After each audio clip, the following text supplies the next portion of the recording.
Sources of tribal history.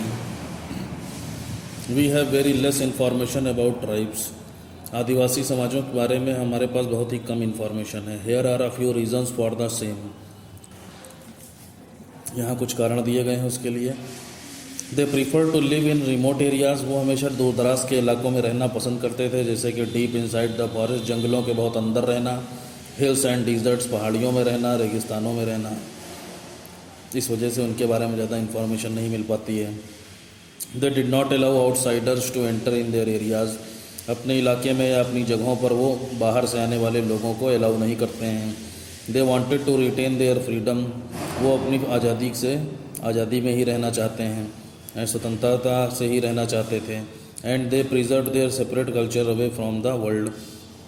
और वो संसार से अपने संस्कृति को बिल्कुल अलग बचा कर रखना चाहते थे. Most of the tribes did not keep written records. ज़्यादातर जो आदिवासी लोग थे वो अपने रिटन रिकॉर्ड्स नहीं रखते थे, यानी कुछ लिखते नहीं थे अपने बारे में. They chose to pass their cultural and religious knowledge orally from one generation to other. वो अपनी संस्कृति को और अपने धर्म के ज्ञान को ओरली ही एक जनरेशन से दूसरी जनरेशन में पास करते रहते हैं. The little information that we have about tribes today is from the accounts of the anthropologists who study the life and society of tribes by getting first hand information about them. जो छोटी सी information हमें आदिवासियों के बारे में मिल सकती है आज के समय में, वो केवल उन्हीं किताबों से मिलती है जो कि मानव विज्ञानी लोगों ने लिखे हैं. मानव विज्ञानी यानी इंसान के बारे में जो सर्च करते हैं, केवल उन्होंने ही जो चीज़ें लिखी हैं उनसे हमें आदिवासियों के बारे में पता चलता है. वो study the life and society of tribes, जिन्होंने आदिवासियों के जीवन को और समाज को स्टडी किया है. By getting first hand information about them. First hand information सीधे उनसे जो सूचना मिली वो उन्होंने बताई. Some dominant tribal people were found in almost every region in India. आदिवासी लोग जो हैं वो भारत के करीब हर इलाके में पाए जाते हैं. Some dominant tribes controlled vast terrains in the past. पुराने समय में कुछ वर्चस्व रखने वाले जो आदिवासी समाज थे, उन्होंने बहुत बड़े बड़े ज़मीनों के टुकड़ों को अपने इलाके में अपने वर्चस्व उसमें बना रखा था, इसी ज़मीनों के ऊपर. वास्ट टेरेंस बहुत बड़े बड़े ज़मीनों के हिस्से. Let us study the table containing some dominant tribes. अब हम कुछ ऐसी वर्चस्व रखने वाली ट्राइब्स के बारे में पढ़ेंगे जो कि भारत में पाई जाती हैं. We will learn in detail about a few of them in the sections following this. इनमें से कुछ आदिवासी समाजों के बारे में हम पढ़ेंगे.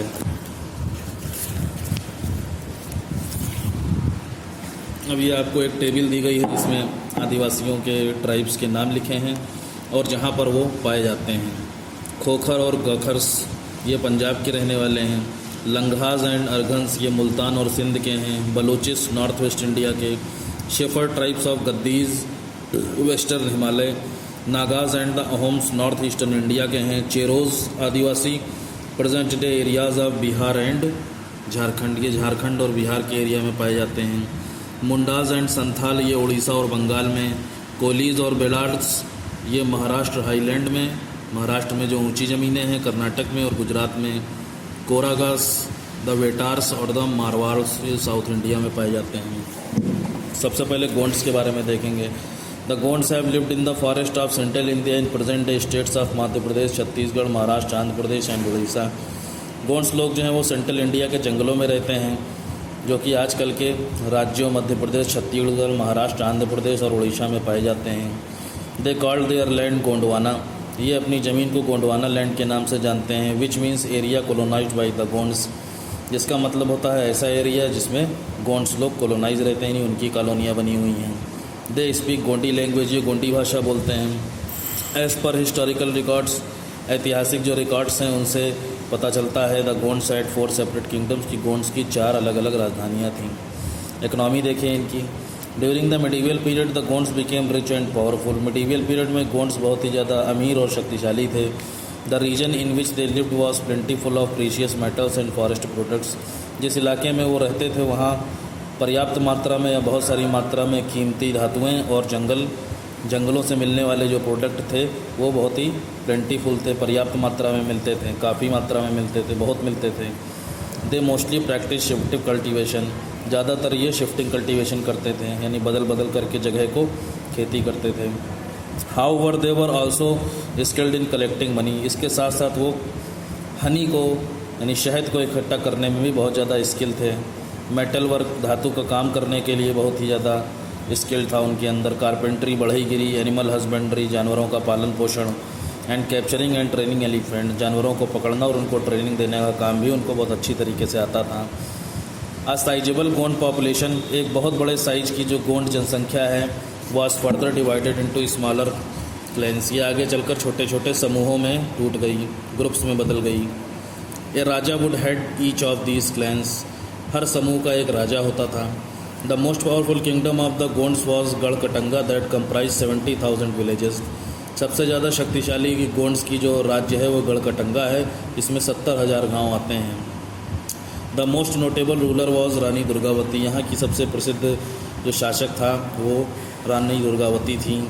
वो decided to fight with the Mughal emperor Akbar, जिन्होंने मुग़ल सम्राट अकबर से लड़ाई करने का फ़ैसला लिया। ओवर सरेंडरिंग है किंगडम, बजाय इसके कि वो अपने राज्य को सरेंडर करें। शी फॉट वेरी ब्रेवली, बहुत ही बहादुरी से वो लड़ी विद एम्परर अकबर, अकबर सम्राट के साथ, and did not accept his lordship, और उसकी लॉर्डशिप को नहीं एक्सेप्ट किया। The Gonds were however later suppressed by the Marathas, लेकिन गोंड्स लोगों को बाद में मराठाओं ने दबा दिया था, उनको हरा दिया था। Religious belief, dress and culture, उनके धार्मिक विश्वास, ड्रेस कैसी थी, उनकी कल्चर कैसा था। The Gonds worshipped the deity called Baradev, Gonds एक देवता की पूजा करते थे जिनका नाम बारादेव था। They also respected Bandevi, Bandevi को भी वो सम्मान करते थे। द फॉरेस्ट गॉडेस, जो कि उनकी जंगलों की भगवान थीं। Also all there religious practices, उनकी जो भी धार्मिक प्रथाएं थीं, जो गाने थे और डांस थे। Bear a close relationship with nature, वो सब प्रकृति से बहुत ही ज़्यादा संबंध रखते थे। Gond men usually wear plain loin clothes, Gond लोग जो थे बहुत ही सादा लॉइन क्लॉथ्स पहनते थे। रैप्ड अराउंड देयर वेस्ट, अपनी कमर के चारों ओर। वाइल वुमेन वियर साड़ीज, जबकि जो महिलाएं थीं वो साड़ियाँ पहनती थीं। Both men and women are fond of wearing tattoos, महिलाएं और पुरुष, मैन और वुमेन, ये सब टैटू को पहनने के भी बहुत शौकीन थे। सिल्वर ऑर्नामेंट्स, चांदी के गहने भी पहनने के बहुत शौकीन थे।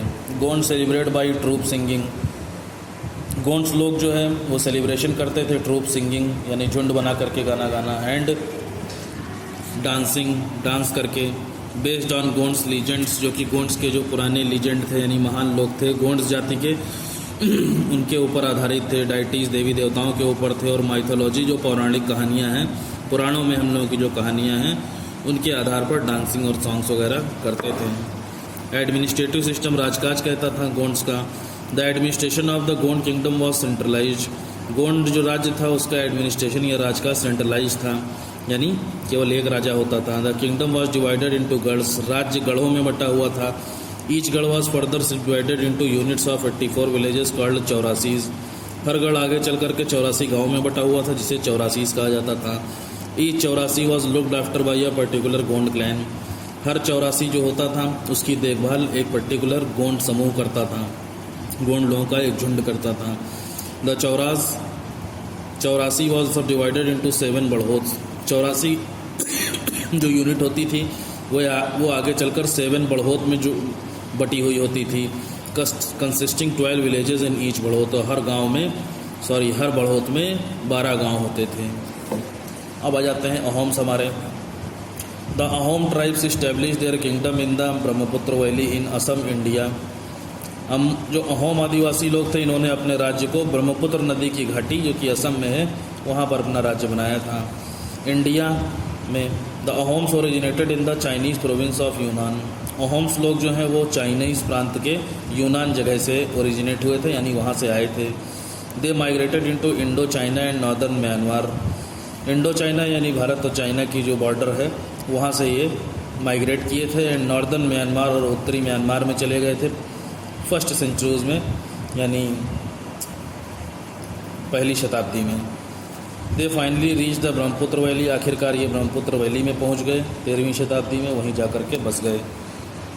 The Ahoms created a new state, Ahom लोगों ने एक नए राज्य को भी क्रिएट किया बाई कॉन्करिंग द पावरफुल भुयंस, उन्होंने भुयंस को हरा करके, जीत करके शक्तिशाली जो बहुत थे उनको जीत करके एक नया राज्य बनाया। And many other such indigenous kingdoms, और इसी के जैसे दूसरी जो शक्तिशाली राज्य थे, इंडिजिनस यानी बहुत ही अच्छे या अद्भुत जो राज्य थे, उनको अपने अंडर में कर लिया। इट वॉज इस्टेब्लिश्ड बाई अ ताई प्रिंस सुकप्पा फ्रॉम मोंग माओ। ये जो इट वॉज इस्टेब्लिश्ड, इस तरीके का जो राज्य था वो एक ताई प्रिंस, ताई राजकुमार ने किया था, जिसका नाम सुकप्पा था, जो कि मांग माओ से था। मांग माओ जगह का नाम है, ताई आपका देश थाईलैंड है, ठीक है। वहीं का एक राजकुमार था सुकप्पा, मोंग माओ, उसकी वजह से ये राज्य इस्टेब्लिश किया गया था। The Ahom kingdom is also known as the kingdom of Assam. Ahom लोगों का जो राज्य था उसे असम का राज्य भी कहा जाता था। Although repeatedly attacked by the Mughals, the Ahom kingdom remained independent throughout history until British annexation. Although repeatedly attacked by the Mughals, मुग़लों के बार बार अटैक करने के बावजूद भी जो अहोम किंगडम था वो हमेशा स्वतंत्र रहा पूरे इतिहास में, अंटिल ब्रिटिश एनेक्सेशन, अंग्रेज़ों के कब्जे से पहले तक हमेशा से जो अहोम किंगडम था वो आज़ाद रहा, स्वतंत्र रहा। The Mughals received the decisive defeat at the hands of the Ahoms at the battle of Saraighat. मुग़लों ने अहोमों के खिलाफ सरायघाट में जो लड़ाई लड़ी थी वहाँ पर धोखे से मुग़लों को हरा दिया गया था। अहोम्स लोगों ने धोखे से हरा दिया। The power of the Ahoms reach its peak during the rain of king Rudra Singh. Ahom लोगों की जो पावर थी वो अपनी चोटी पर, अपनी ऊंचाई पर राजा रुद्र सिंह के समय में पहुंचा। राजा रुद्र सिंह बहुत ही पावरफुल राजा था इनके समय का, तब जो है पावर बहुत ज़्यादा अहोम ट्राइब की बढ़ गई थी। अब इनका एडमिनिस्ट्रेशन देखिए।